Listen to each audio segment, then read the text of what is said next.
ku ne xam ne ne yàlla daa bind te yemalewul am na ñu matal am ñu matlewul waaye ba mottali amee ba léegi kenn sonnatul buur kattan di produit 100% naturel sans effet secondaire ñu defare ko li nga xamante ni moo di petit cola bisaab ak jinjeer ñoo ngi jàppale leen ci seen wàllu kattan ak seen wàllu wërgu-yaram bu nekk jarna fi nguur ak keng ba ci kikirikiij waaye bii mooy seen buur di buur kattan ballonnement moo ci mën constipation faiblesse sexuelle diabète sinusite éjaculation précoce di joxe appétit sexuel teg ci itam day raxas sa biir ba mu set wecc wooteel gaaw ci 77 413 59 24 77 413 59 24 xar yëpp xar lañ waaye laadum da ciy gën te bu ñu nee góor ngóoraa tax.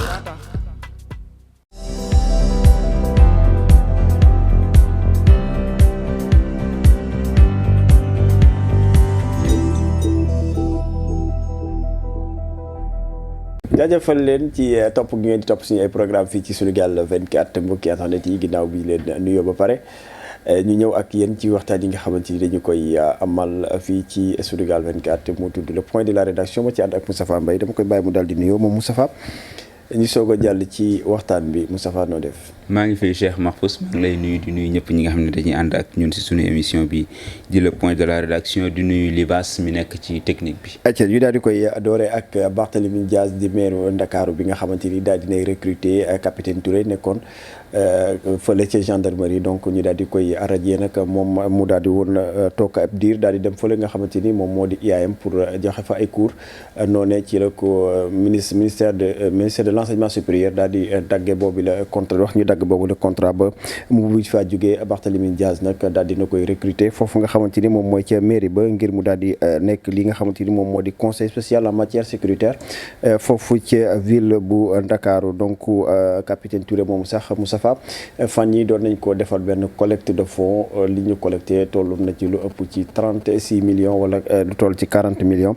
moom ñu jagleel ko ki nga xamante ni moom moo di capitaine Touré moom nga xamante ni mi ngi nekkoon ci gendarmerie ñu daal di koy raje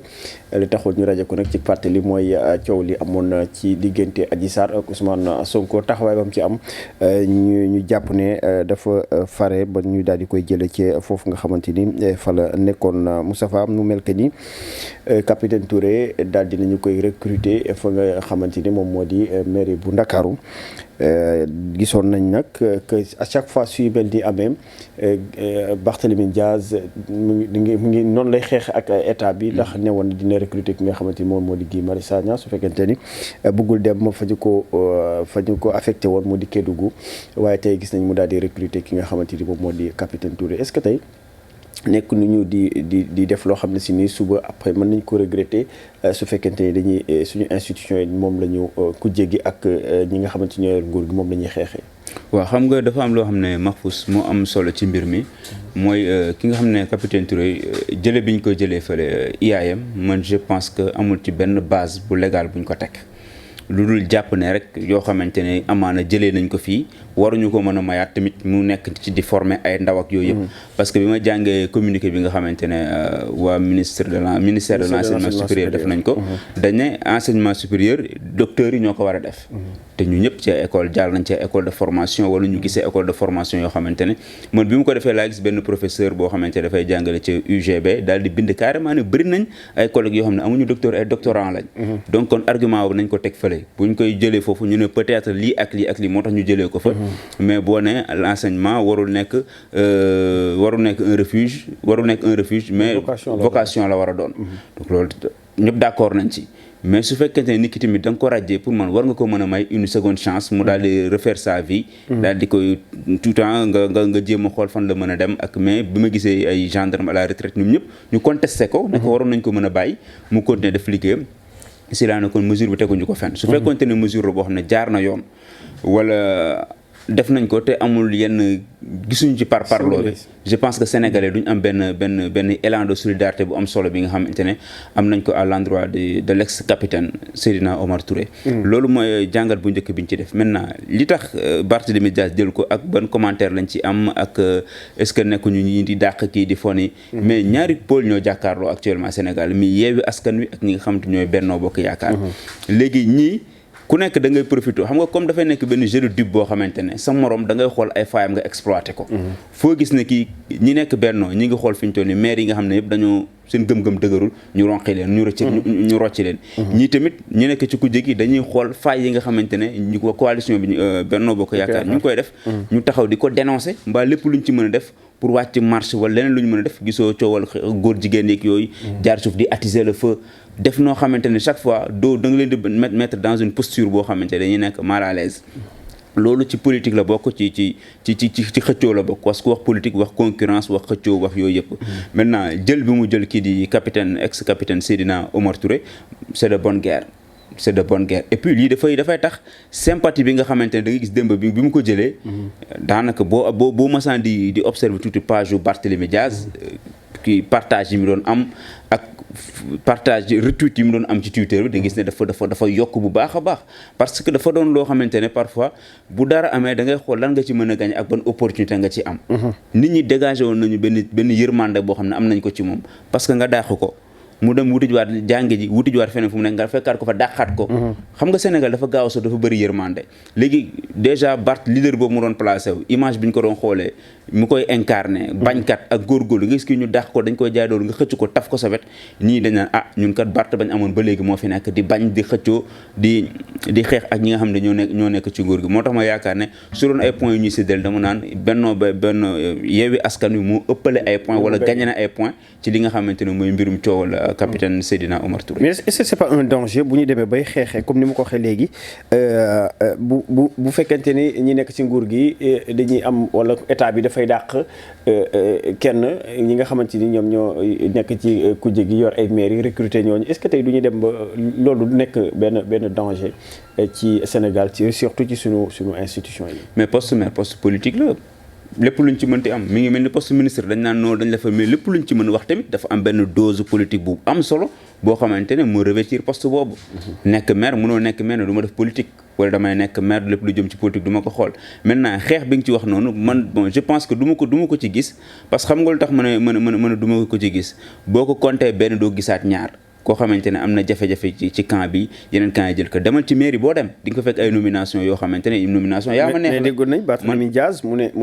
bëggoon a recruter ki nga xamante ni moom moo di Guy Marius Sagna bi ñu ko affecté Kédougou mu ne du dem. mais loolu c'est son droit. xam nga tey ji ku nekk maire am nga droit tabb say conseil am nga droit tabb ñi nga bëgg a liggéey am nga droit tabb say collaborateur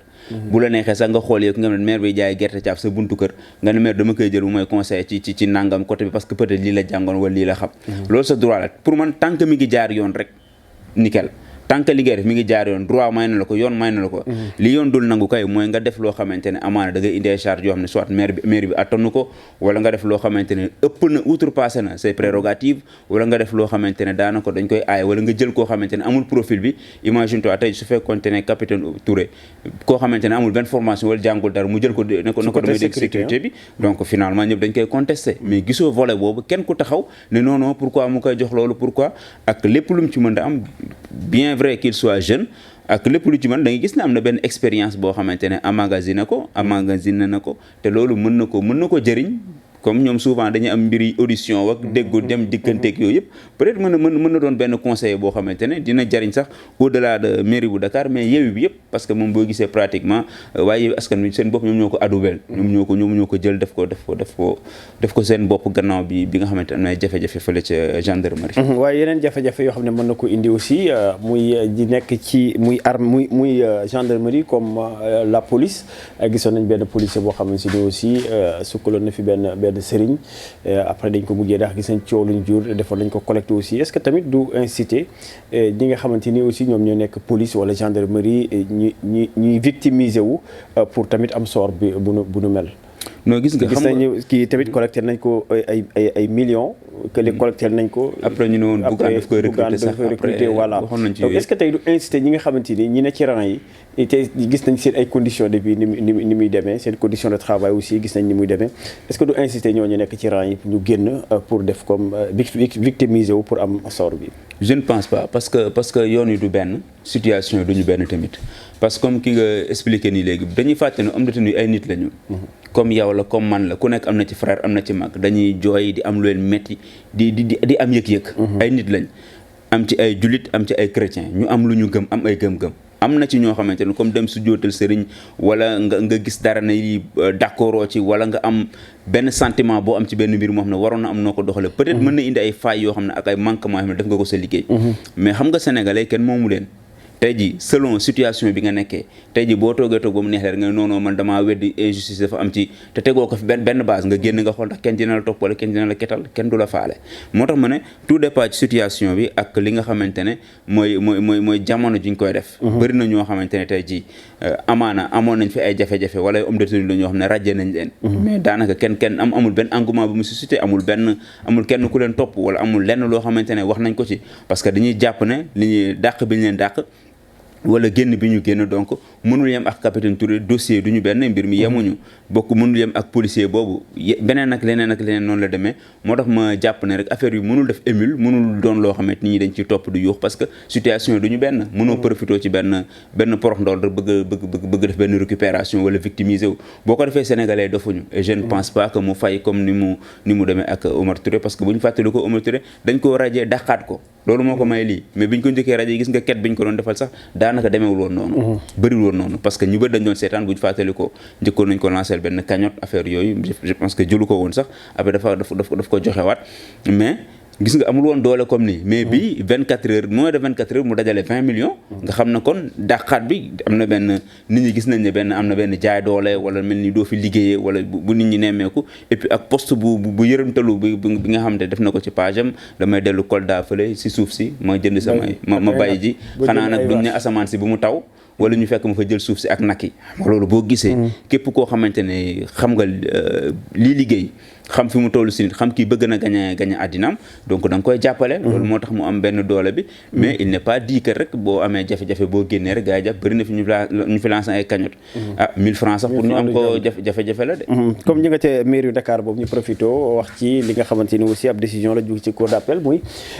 bureau municipal bi nga xamante ni dañ koy tas ndax dañu jàpp cour d'appel boobu dafa jàpp ne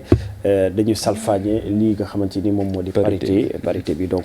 il faut ñu defaraat bureau boobu respecter li nga xamante ni moom moo di parité bi du mairie Dakar rek mais am na ay mairie yu bëri Malika Plateau ñoom ñëpp daanaka am nañ ay jafe-jafe yooyu dañuy defaraat bureau bi ngir mën a respecter loolu nga xamante ni moom moo di parité bi. waaw gis naa ko bien vrai que mairie Dakar nee na ñoom ñi nga xaar notification bi pour cour d'appel waaw pour mën ci réagir foofu lañ ko teg mais su fekkente ne lu am la man dama jàpp ne bu ñu fi tegee yoon ñëpp dañoo war a respecter yoon ñëpp dañoo war a sàmmonte ak moom parité di nga ni ñu ko doon doxalee te man pour man dama ne au delà de la mairie de Dakar waruñu ko fa yemale Mahfouz ki nga xamante ne mooy maire bi mais ci bureau bi la bokk par principe ci bureau bi la bokk ci la maire bi bokk mais fii pourquoi tey jii Mahfouz bu nekkee maire forcément day jël Moustapha def ko adjoint au maire mais ki ci topp kay da ngay seet benn jaar wala benn astu kay mu topp ci mais dañuy jël ki nga xamante ne mooy maire bi ñu génnee ko finalement mu doon benn règle boo xam ne pratiquement boo xoolee maire yëpp presque da nga ko fay gis lu ci gën a bëri bokk noonu lañ doon doxalee mais ma yaakaar ne bu fekkente ne dañuy doxal yoon rek loolu dañ ko waroon a dindi ñi ko def yëpp dañ koy dindi ki nga xamante ne mooy topp ci maire bi mu doon jigéen après góor ñëw jigéen ñëw góor ñëw mais loolu lépp li ko indi mooy benn loi boo xamante ne pour man dañ ko fee teg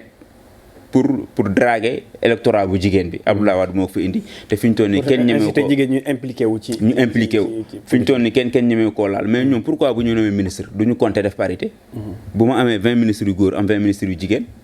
pourtant poste góor boo teg jigéen war na faa mën a nekk pourquoi defuñu ko parce que xam nañ ne dañuy confronter ak ay situation yu méttee métti yoo xamante ne di nga bëgg a tabb ñoo xamante ne say nit la ñu ne déet jigéen nga fay teg lu tax defewuñu ko noonu parce que xam nañu du leen arrangé maintenant pour jigéen ñi ne kii moo gën a jox gëdd jigéen moo gën a jox te pour man dama jàpp ne ba tey parité bi niñ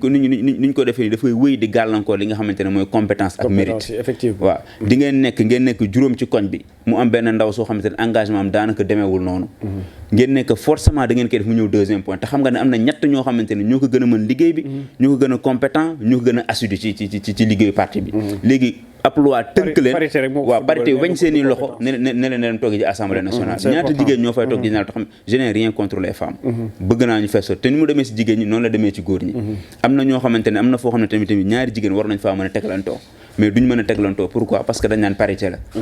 loolu nag moo tax ma jaakaar ne pour man mérite daal la ñu war di jiital ak compétence mais pas nga ne nit ki jigéen la nañ ko jiital wala góor la nañ ko jiital pour man bu fekkente ne ñaari jigéen ñoo gën a mën li ñuy def sax nañ fa tabb ñaari jigéen ñu def ko bu fekkente ne ñaari góor ñoo gën a mën nañ jiital ñaari góor ñu def ko waru moom au moins benn quota benn pourcentage boo xam ne dañ leen koy exiger ci liste yi comme par exemple ñu ne waroo mën a am waroo tiers bi boo tiers bu doonee góor wala ñu ne tiers bu doonee en tout cas daal ñu xool daal nu ñu koy organiser ba nga xamante ne jigéen ñi wala ñu ne moitié bi mais su boobaa bu ñu ko defee di ñoo xam dañuy rangale ay góor ba mu jeex jigéen ñi ñëw ci suuf après problème bi dafay revenir mais daal en tout cas c'est une loi boo xamante ne man de yaakaar naa ne moom mérite daal ak compétence dañu war a gën a jiital ak affaire genre kii góor la wala ay jigéen la yooyu parce que bëri na ñoo xamante ne tey jii ñi ngi dem assemblée nationale wala ñu nekk adjoint au maire wala ñu nekk ay yeneen poste yoo xamante ne yàlla xam na ne ki ñu dendeel am na moo leen mën fuufu moom que fi ñu nekk et c'est valable pour góor ak jigéen am na góor ñoo xamante ne parité moo tax ñu kii mais am na liggéey bu ñu liggéey ci parti boo xamante ne sax daanaka ñoom ñoo waroon ñëw en tout cas loolu moo nekk li nga xamante ni moom moo xew ci mairie bu Dakar te Barthélémy Dias jiite ko muy capitaine Touré mi nga xamante ni daal dina koy recruter démb def ko conseil jëm ci wàllum sécurité foofu ci ville bu Ndakaaru waaye tamit li nga xamante ni cour d'appel bu Ndakaaru daal dina koy sàkku ngir di daal di tas bureau municipaux yi nga xamante ni concerné leen muy affaire de parrainage bi nga xamante ni jàpp na ni ñoom mairie yooyu respecté wuñ ko mairie bu Dakar bokk ci plateau Malika ak yeneen yoo xam ne si ni ñi ngi fii ci région bu Dakar waaye tamit Moustapha bu ñu jógee ci foofu dañuy daal di wutali Louga donc ak li nga xamante ni moo fa xewoon di astu soxna mi nga xamante ni ñàkkoon na bakkanam ci anam yu doy waar mu doon am doom foofu ci hôpital Ahmadou Sakhir Mbaye ci Louga donc nag am na lu yees ci li nga xamante ni moom moo di mbir moomu ndax juróom benni sage-femme yi nga xamante ni ñoom ñoo fa nekkoon ñeenti ya daal di leen di teg loxo ba def leen mandat de dépôt démb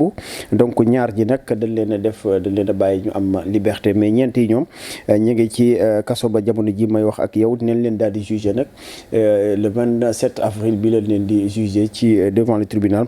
des flagrants délits donc Moustapha mu mel que di ñoom li leen di toppee nag moom moo di non assistance à une personne en danger loolu leen di toppee dinañ leen daal di jugé foofu ca tribunal ba nekk foofu ca Louga ngir loolu nga xamante ni wax naa ko donc juróom benn lañ nag mais ñeent yi rek ñoo daal di lekk ci li nga xamante ni moom moo di mandat de dépôt Moustapha mu mel que ni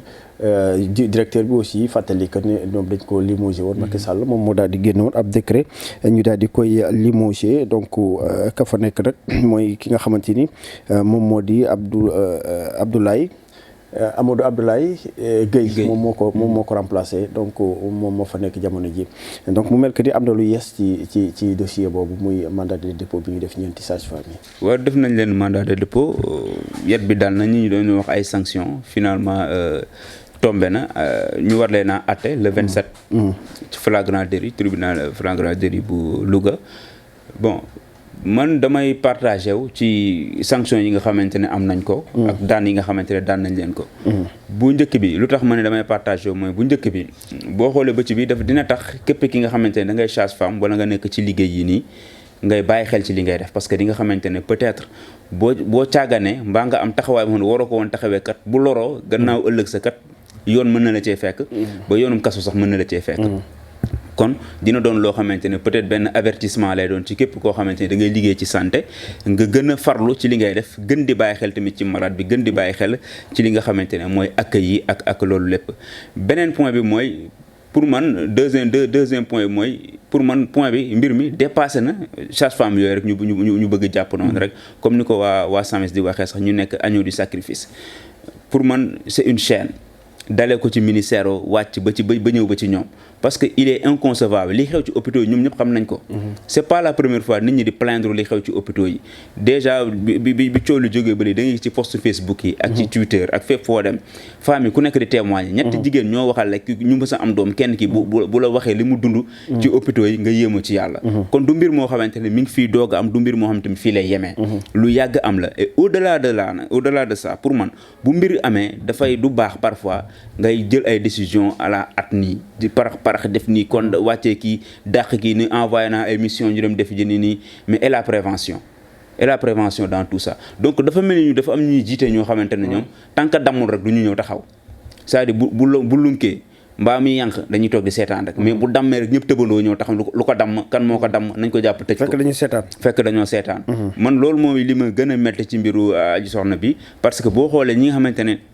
ñoo yor wàllum santé bi dafa mel ni mbirum accueil mbir yooyu dafa mel ni daal dañ ko néewal doole boolewuñu ko ci comportement le volet humain duñ ko bàyyi xel lu bëri te loolu pour man mooy li ëpp solo volet humain bi mooy ki nga xamante ne day faj nga fexe ba teg ko ci ay conditions yu baax nga fay ko salaire yu baax indi fa ay personnel yu baax keroog njiitu réew mi ngi doon wax naan ñi ki nga xamante dañ lay affecté nga dem ci biir dëkk bi boo bañee nañ la dàq mais bëri dafa ay médecins ne boo leen dàqee dañuy dem si cabinet yi fii liggéey après manquement kese ngay créé tey ji boo fi dàqee ñett wala ñeent ñoo xamante ne mënu nañ amal njëriñ bi mais dañuy dem ubbi seen cabinet toog di liggéey doo leen mënal dara te problème bi sax mooy ci loolu noonu mooy ñi nga xam ne si dañ leen di affecté fu sori te daanaka bu ñu fa demee benn centre de santé lañ fay fekk ay mur lañ fay fekk mais benn matériel boo xam ne si ni tey moom la ñuy liggéey mënuñu liggéey ak seen ay loxoy kese donc loolu aussi problème la boo leen yóbboo duñ dem wala boo fa demee quelques jours après doo liggéey condition yi lay tegee du ni mel ba pare ñu bëgg la forcer nga bëgg dem am sa lépp benn bërëb ñu bëgg la jële fii yóbbu la fële teg la ci ay conditions yoo xam ne mais da ngay jékki-jékki nga ne bon li jaru ko man li may def dama koo mën am na ay privé yoo xamante ne fii même burul ay privé y a des écoles de formation boo fa demee dispenser cours tu gagnes ta vie honnêtement après nga continuer dem nga bàyyi leen ak seen hôpitaux loolu moo tax ma yaakaar ne xët ak doole fajul dara lépp loo gis waxtaan la dañ koy pencoo teg ko waxtaanee ko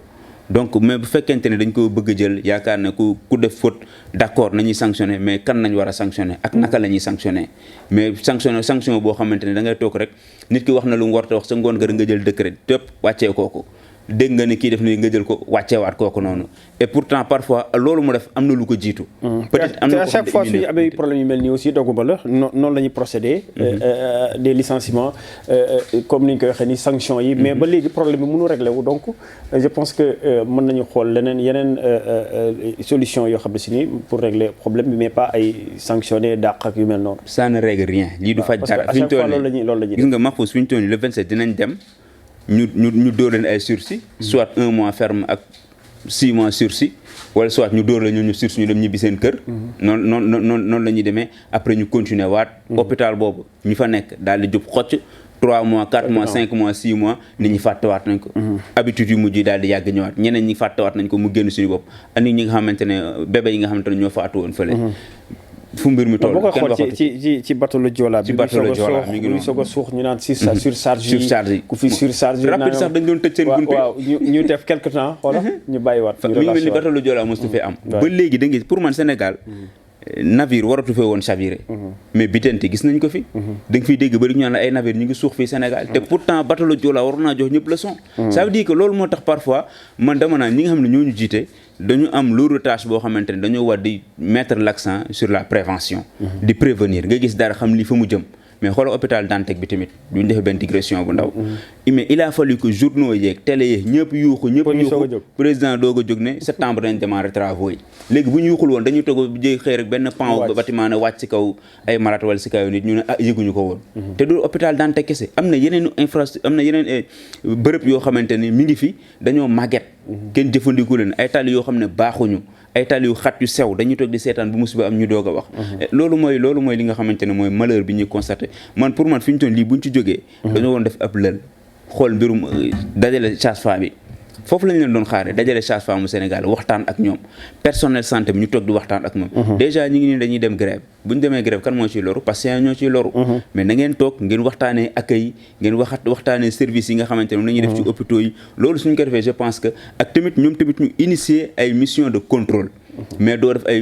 mission de contrôle yam da nga koy def ay contrôle inopiné toog de temps en temps nga dem hôpital Matlaboul Fawzeyni jékki-jékki nga jóge fa dem hôpital principal jékki-jékki dem hôpital Albert Royer noonu yooyu bu ñu ko defee di am na ñoo xam ne dañuy jàng loolu xool def accueil bi ku def nga sanctionné ko bu ñu ko defoo ñaar ñett affaire bi daal di tasaaroo ci hôpitaux yi rek ku nekk kuy ñëw rek chaque jour da nga jàpp ne yow ñu ngi lay di nga jàpp ne ngay jàkkaar ni sa def mooy contrôler si donc loolu dina doon loo xam ne peut-être mën na doon benn épée de Damoclès bu ñuy teg seen bopp ba nga xamante ne duñ ñemee def yenn yi parce que su fekkente da nga ñëw contre nit ki wala nit ki ñëw rek toog na si coin bi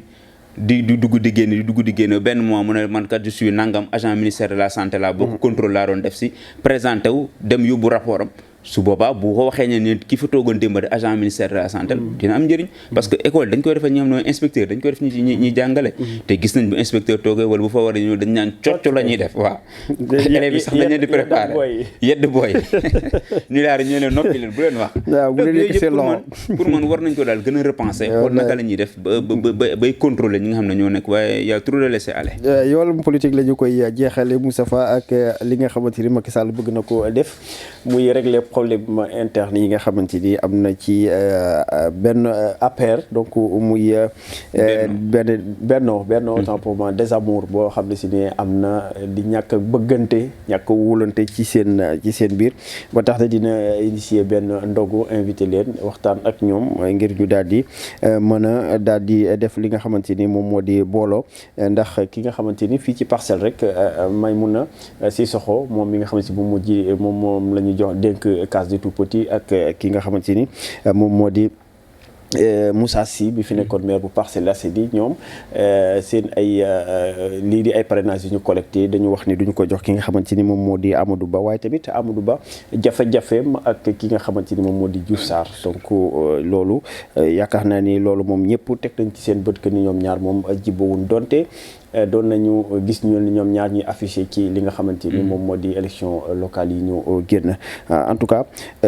loolu seen problème yooyu daal Macky Sall bëgg na ko régler daar bala ñuy daal di egg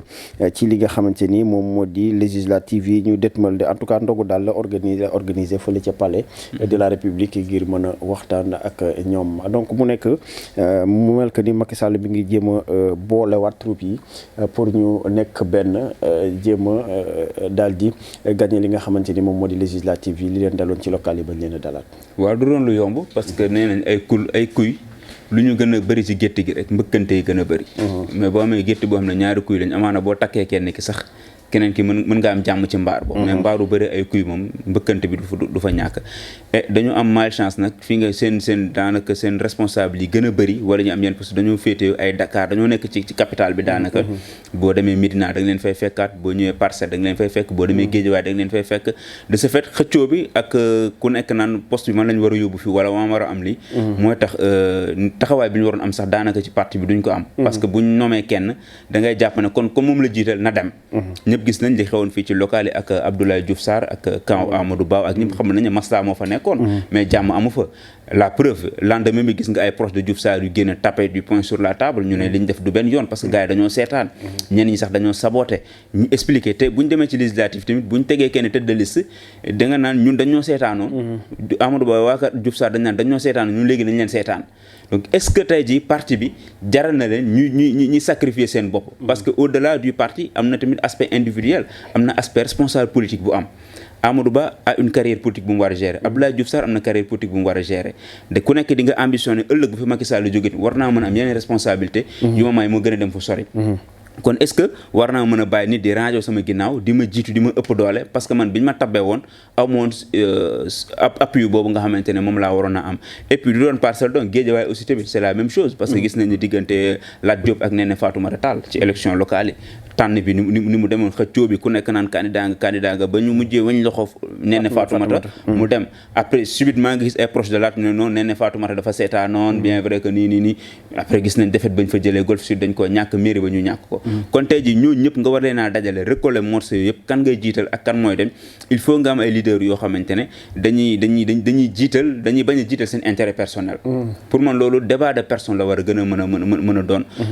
woo leader bi wax ak moom mais su boobaa nag si le ruse politique bi du dugg peut-être soo bàyyee kii mu dugg parce que xam nga ni enjeu bi mooy ngeen gagné soo bàyyee kii mu dugg élection yi remaniement bi ñu di nga am poste boo xam ne sax mooy gën amaana député wala soo bàyyee kii mu dugg di nga am benn direction boo xamante ne amaana gi su ko defee kooku su bàyyee dina am benn engagement wala su ngeen gagné teg ay primes yoo xam ne si suuf nga koy waxee yéen a nekk Dakar su ngeen gagné kat diw ak diw dinaa la jox yow dinaa la jox kii dinaa ko jox kii dinaa ko jox lii donc yooyu stratégie la yoo xamante ne amaana peut-être bu ko utiliser mën na doon loo xamante ne comme moom moo am pouvoir discrétionnaire di tànn ku ko neex di tabb ku ko neex fonction civile et militaire kon tey ji yooyu mën na doon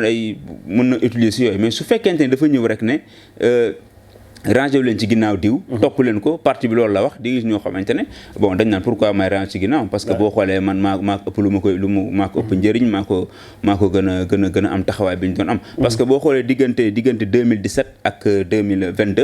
2017 ñoom ñoo gagné woon fii ñoom ñoo gagné woon Dakar bon bien vrai que ñoom Barth ak ñu ñëpp contesté woon nañu parce que ñëpp gisoon nañu ordre de mission yi niñ ko ñaawloo woon yaakaar ne bëri woon na bëri waaye boo xam ne yéemoon na leen boori parcelles yeeg yooyu yëpp mooy boori Amadou Ba moo gagné woon boobu donc cette fois-ci est-ce que Amadou Ba bu 2017 moom mooy Amadou Ba bu 2022 surtout ñaari élection yi dañoo dendee goo xamante ne du jafe du yomb nga renverser si surtout Dakar nga xamante ne li ñu leen dóore dafa bëri goo xamante ne nga bëgg koo renverser waat je ne pense pas que mu doon du yomb surtout ngeen féewal ngeen nekk ci féewaloo goo xam ne si nii waaw dafa fes ñëpp ko gis donc mais li jural li Macky Sall est-ce que du ñàkk gi mu ñàkk numéro 2 moom moo ko jural mu mel ne APR moom armée mexicaine la kenn xamul kuy kan mooy kan donc loolu aussi yaakaar naa ni c'est un problème bu nekk ci APR.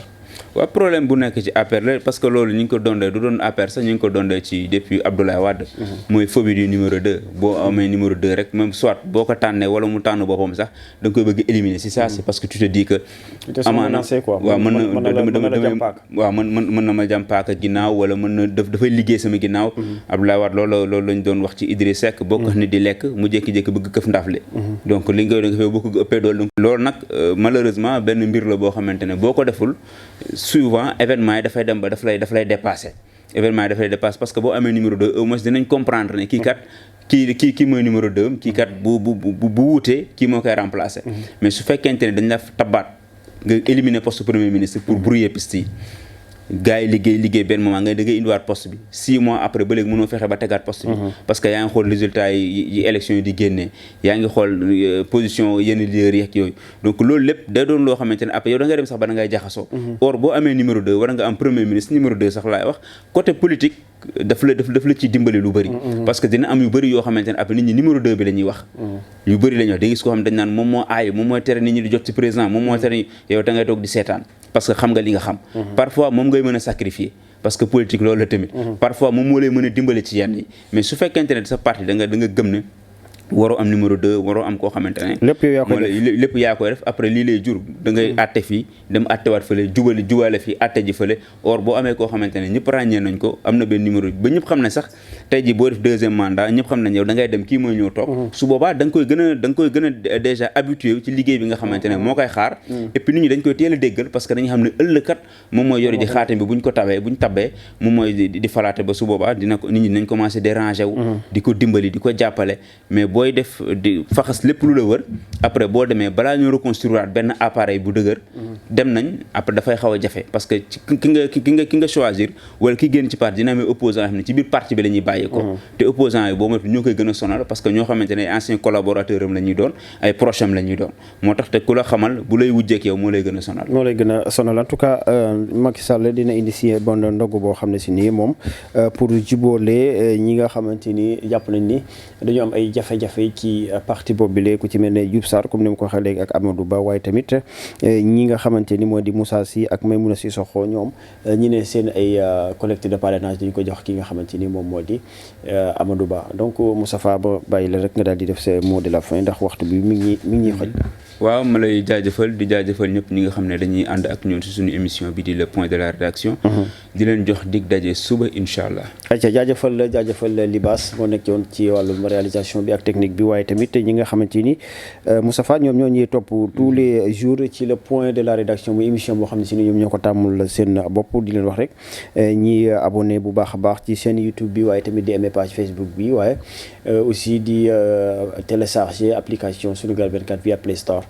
di leen jox dig daje ba suba incha allah ci beneen plateau. ku ne xam na ne yàlla daa bind te yemalewul am na ñu matal am ñu matlewul waaye ba mottali amee ba léegi kenn sonnatul buur kattan di produit 100% naturel sans effet secondaire ñu defare ko li nga xamante ni moo di petit cola bisaab ak jinjeer ñoo ngi jàppale leen ci seen wàllu kattan ak seen wàllu wërgu-yaram bu nekk jarna fi nguur ak keng ba ci kikirikiij waaye bii mooy seen buur di buur kattan ballonnement moo ci mën constipation faiblesse sexuelle diabète sinusite éjaculation précoce di joxe appétit sexuel teg ci itam day raxas sa biir ba mu set wecc wooteel gaaw ci 70 77 413 59 24 77 413 59 24 xar yëpp xar lañ waaye laadum da ciy gën te bu ñu nee góor ngóoraa tax